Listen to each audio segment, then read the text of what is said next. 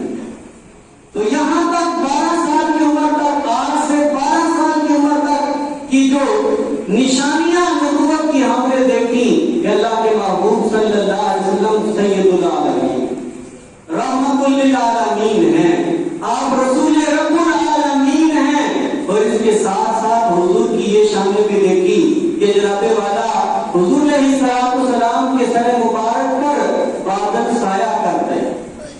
نبوت آپ وسلم کی گواہی، ابھی کوئی انسان آپ نے نبی ہونے کا دعویٰ تو 40 سال کے بعد فرمانا تھا، لیکن آپ کی نبوت اور رسالت کی گواہی پہلے ہی پتھر، شجر، حجر سارے بیان کر رہے ہیں۔ بلکہ یہ بھی آتا ہے جب قافلے والے آ کر بیٹھے ایک درخت، ایک بڑا پروت کا درخت تھا، اس کے نیچے جب آ کر انہوں نے پڑاؤ کیا اور سارے سائے میں بیٹھ گئے۔ اب جہاں اللہ کے محبوب صلی اللہ علیہ وسلم نے بیٹھا تھا وہاں درخت کا سایہ نہیں تھا، وہاں دھوپ تھی۔ جب حضور علیہ السلام وہاں بیٹھے تو جناب والا اس درخت نے اپنا سایہ، اور سائے کی ایک بھی طرف ہوتی ہے، جس طرح روشنی اور سایہ دوسرا اپوزٹ سے پہ جاتا ہے، سورج ادھر اور سایہ ادھر جائے گا، لیکن حضور علیہ السلام جب ادھر بیٹھے جہاں دھوپ تھی، اس درخت نے اپنی فطرت کو تبدیل کیا، سایہ وہاں جانے کی بجائے حضور کے اوپر آ گیا۔ یہ بھی حضور علیہ السلام کی نبوت کے طریقے ہیں، اور آگے جو واقعہ ایمان افروز بیان کریں گے وہ حضور کے چہرے مبارک سے بارش مانگا ہے، وہ واقعہ انشاءاللہ تعالیٰ آئندہ جامع مسجد بلال میں آپ کے گوش گزار کیا جائے گا۔ وما علینا الا البلاغ۔